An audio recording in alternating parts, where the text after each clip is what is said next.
বুধবার সাবরুম মৈত্রী সেতু সংলগ্ন স্থান থেকে শুরু হয় 7 দিনব্যাপী প্রদেশ যুব মোর্চার উদ্যোগে নমযুব বাইক যাত্রা সাবরুম থেকে ধর্মনগর পর্যন্ত। এই বাইক যাত্রায় প্রধান অতিথি হিসেবে উপস্থিত ছিলেন ভারতীয় জনতা পার্টির প্রদেশ সভাপতি তথা রাজ্যসভার সাংসদ রাজীব ভট্টাচার্য। এছাড়া উপস্থিত ছিলেন প্রদেশ যুব মোর্চার সভাপতি তথা বিশালগড়ের বিধায়ক সুশান্ত দেব, প্রদেশ সাধারণ সম্পাদক অমিত রক্ষিত, মনু বিধানসভার বিধায়ক মাইলাফরু মক সহ অন্যান্য নেতৃবৃন্দ। সবুজ পতাকা নাড়িয়ে এবং বাইক চালিয়ে 7 দিনব্যাপী বাইক যাত্রার সূচনা করেন উপস্থিত নেতৃবৃন্দ। প্রধান অতিথি অনুষ্ঠানে উপস্থিত হয়ে বক্তব্য রাখতে গিয়ে রাজ্যে আইনের শাসন নেই বলে যেভাবে প্রচার করছে কমিউনিস্ট ও কংগ্রেসরা তার তীব্র বিরোধিতা করেন। পাশাপাশি রাজ্যে উন্নয়নমূলক কাজগুলির সবার মধ্যে পৌঁছে দিতে যুবকদের আহ্বান করেন।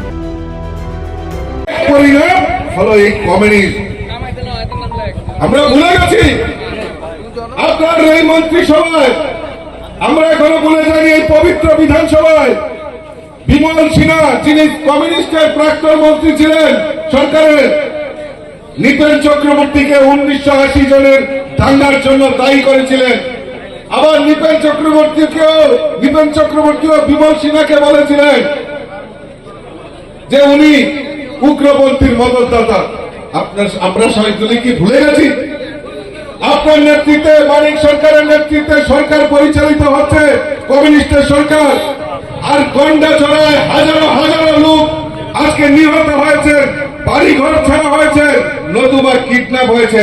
সেগুলিও প্রশ্ন রাখতে চায় ত্রিপুরা রাজ্যের মানুষ। আর কদমতলায় গিয়ে বড় বড় বক্তব্য রাখছেন,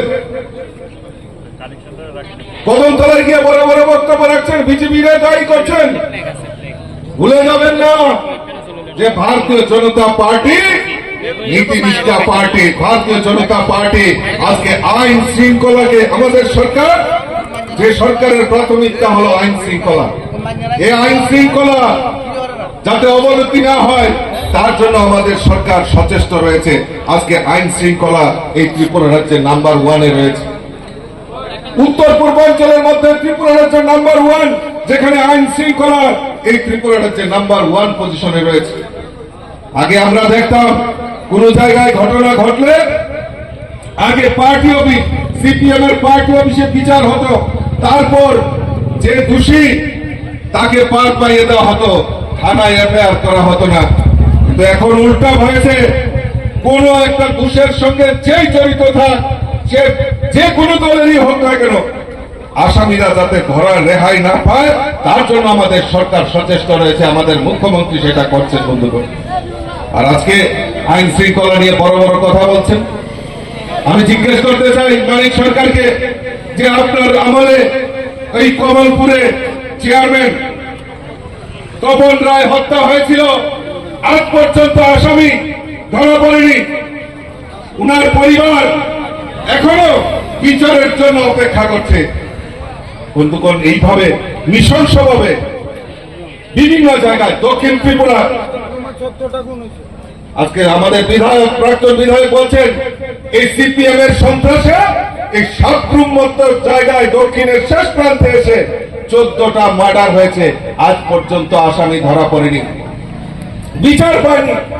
কিছুক্ষণ আগে মাইলাফরু মক মহোদয় আমাকে বলছিলেন যে সন্ত্রাস, এই রাজনৈতিক সন্ত্রাসের বলির শিকার হয়েছেন এরকম 4 জন পরিবার রয়েছে। আমাদের সরকার সিদ্ধান্ত নিয়েছে যে তাদেরকে সরকারি চাকরি, তাদেরকে সরকারি সহায়তা করা হবে। তার এর মধ্যে 2 জন আমরা মনুতে সরকারি চাকরি দিয়েছি, আরো 2 জনকে ইতিমধ্যেই তাদেরকে দেওয়া হবে।